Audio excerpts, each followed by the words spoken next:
We got former UFC champion Benson Henderson here on the program. He's going to be taking on Adam Piccolotti at Bellator 220 on April 27th. Benson, how are you, man?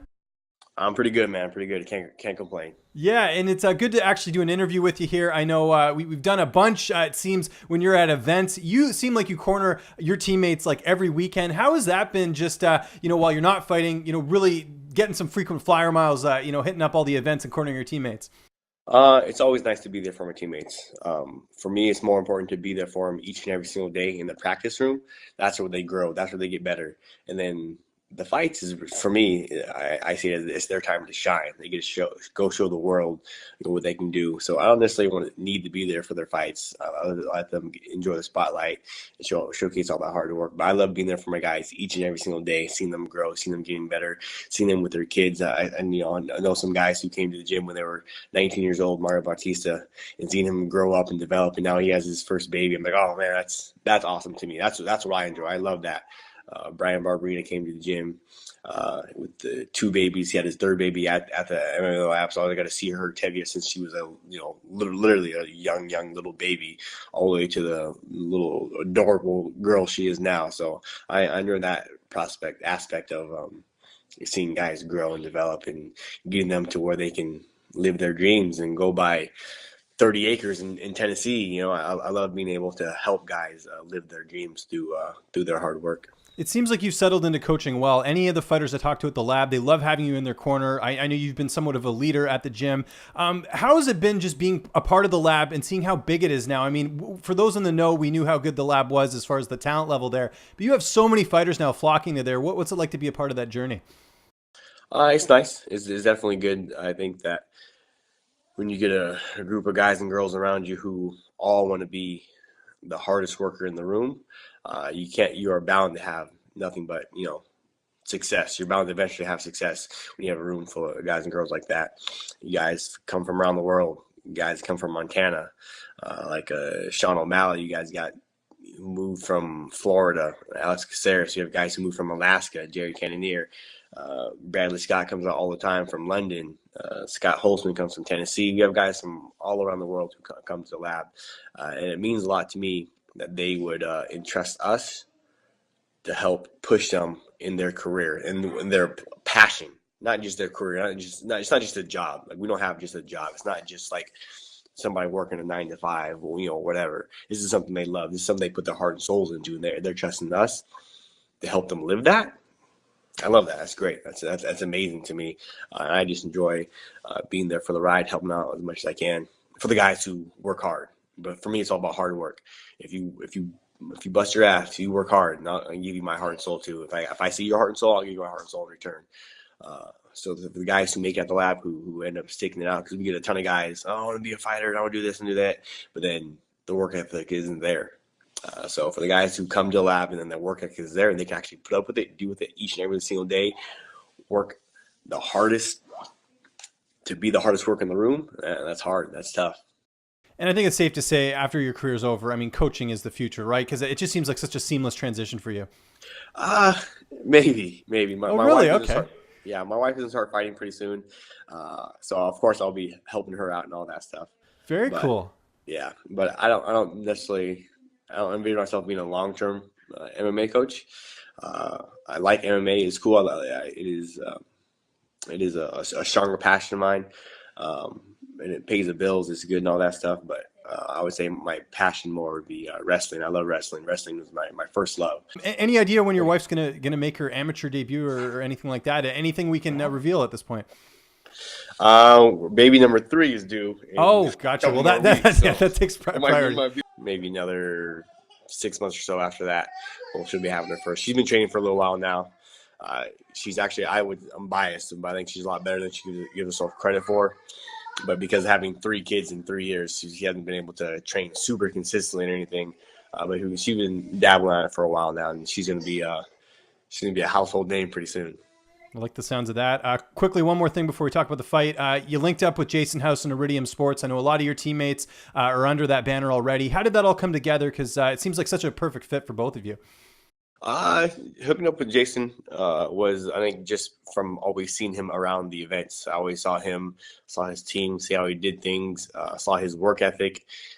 He's a purple belt. He just got his brown belt under Jiva Santana. So I love Jiva. Jiva's a man, the arm collector. So knowing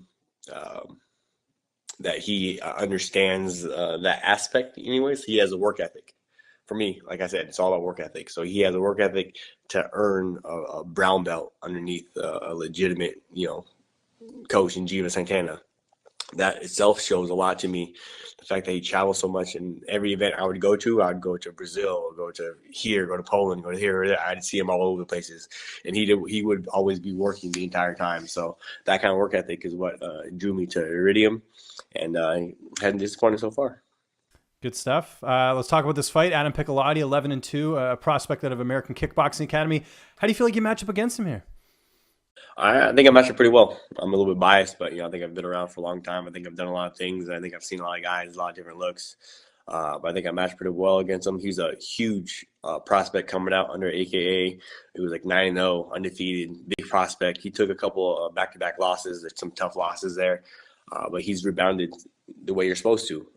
Things I love most in seeing younger fighters is I like seeing, even for champions who've never been beat and all that stuff, I love seeing them down and out, lost. How do you come back from that?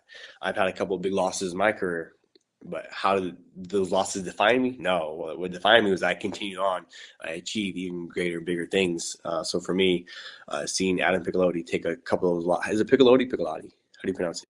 Piccolotti? Cool. Adam Piccolotti, seeing how he rebounded from those 2 losses was huge for me. Seeing, and okay, we have a gamer here. This kid's a for real fighter. He's tough. Took a couple of bad losses, and he's bounced back since then. He's looked pretty good in all his fights. I watched some of his earlier fights. I was like, wow, this kid has a lot of room to grow. Like, he needs to get better at this and this. And each and every fight I watched of his career, he has legitimately gotten better. You can see the improvement in each and every single one of his fights. So I love seeing that for younger fighters. And he's coming along. He's right up there. He's a tough kid. He has a whole lot to prove, and this is a great chance. This is a great opportunity for him to go get a walk-off home run. This is his chance. Good luck. You have about 34 career pro fights. Is there any opponent that you fought that reminds you of him as far as the matchup? Not a whole lot. I mean, no, not a lot. He brings his own unique skill set to the table. I try to treat each fighter individually. I don't like, oh, he's just a jiu-jitsu guy, or he's just this guy, or he's just that guy. If some guys I face really are just pure wrestlers, then okay, yeah, he's a pure wrestler. He's no takedown ability, no jiu-jitsu game whatsoever. He's just a pure wrestler. Okay, cool. I can deal with that. But I like to treat guys individually. Adam brings a lot of things to the table. I started out as a jiu-jitsu guy, but you can see, like I said, in each and every one of his fights, him getting better, how much he progressed, how much he's gotten better. He's gotten a lot better at jab. His first few fights, you look at his jab, I was like, oh, that's what you're bringing that to the table, okay. But then his next fight, you can see his jab get a little better. You can see his jab get a little better. Okay, now he has a decent jab. Now he has a good jab. Okay, but he'll be pumping his jab a little bit. You got to be aware of that. Treated right individually, he brings a lot of good things to the table. But I wouldn't really say he was like a whole lot of guys I faced off against. We do have a few guys at our gym who have pretty similar styles, so I feel. Training partners, who have been some of the main guys? I know one of your teammates, James Nakashima, at the time of recording this, is going to be fighting for one. I imagine he's one of the bodies. Who are some of the other guys you've been working with? Man, we have a whole long list of guys. David Chod, been a main training partner of mine for a long time.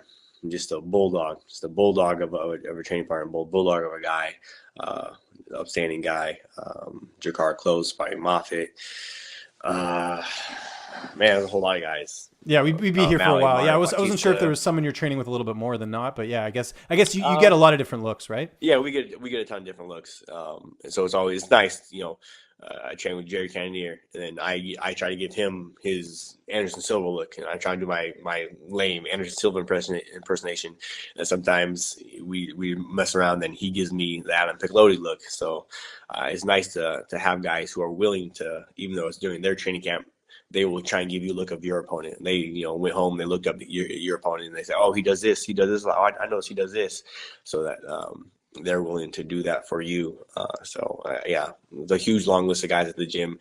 A lot of our youngsters, a lot of our young guys who are not household names now, but just like Sean O'Malley, wait another 2 years, they're gonna be household names, man. We got a bunch of like wow killers on our gym who you're gonna make you, when you watch them, you're gonna go like, whoa, wow, man, did you see that?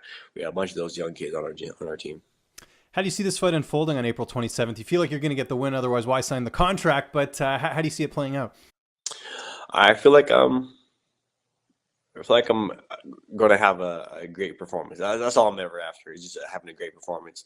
My coaches did a great job breaking down his game, seeing what he does, seeing what he likes. He likes this to this side, he likes this to that side. Some of the mistakes he makes, some of the holes he makes. I think I've been working on some stuff, not always about your opponent, but what you've been working on also. I've been working, trying to grow as a mixed martial artist, always trying to grow, always trying to get better. Same thing, I talk about Adam, how he got better each and every single fight. Same thing for me, I'm trying to get better each and every single fight. I'm trying to showcase this. I've been working on this. I've been working with our, newer stand-up coach, Eddie Cha, for the past like 2 years now. And I really haven't had a chance to showcase some of that stand-up stuff. So maybe this fight, I get a chance to showcase some of that stand-up stuff and, show all the hard work, all the hours that Coach Eddie and I have in, and I get to showcase that in this fight. Where do you feel like a win over Piccolotti puts you? Because again, you came off a nice victory heading into this one over Syed Awad. Any sort of idea? And the other thing I wanted to ask is the plan to stay at 55, because I know you like competing in both. I have no idea where the win puts me over at Piccolotti. I have no idea. You got to ask the Bellator matchmakers, Mike Hogan, Rich Chow, see what they say. That is above my pay grade, as they say. I was never one of those guys that eat in the WC and the UFC my entire career. I was never one of those guys, oh, if I win, I should get this, or I should do that. So I demand this, blah, blah. Those guys are divas. I'm not a diva. I'm a blue collar, I go do my job. Let the bosses say this or do this or decide this or dictate this, no problem. But I will say I'm going to keep beating people up. I'm going to keep ending fights. I'm going to keep hurting people until they put a belt around my waist, until they give me a title shot. And in that title shot, I'm going to hurt whoever it is. I'm fighting for that title. I'm putting the belt around my waist. I'm going to be the first ever 3-organization world champion. Dead set on that, putting that out there in the universe. It's going to happen. But who knows? I have no idea where it puts me. Okay. And that title fight that's coming up, guy, you fought Michael Chandler. He's fighting Patricio Pitbull for the lightweight title, the featherweight champion. When's that? Yeah, it's coming up here in I think it's a couple weeks actually. Actually May 11th is when the fight's when did they announce that? I think it was a couple weeks ago or something. I know Bellator sometimes they just put announcements out there and it goes out. But yeah, they're fighting each other. Huh. There you go. See, I'm giving you some news here. We're not just doing an interview. He's moving up. No. Chandler's staying at 55, defending his lightweight title against Patricio, who's moving up. Oh, Henry Crowder told me Patricio was giving up his belt at 45. Is that the reason why? Oh, maybe. I don't know. I'm not sure about that. So, because Henry certainly deserves his shot after that last win. Yeah, come on, Henry. Get on the Henry Crowder's bandwagon and start spouting his praise. That man deserves a title shot. And he's good at Mortal Kombat too. Yeah. You played, right?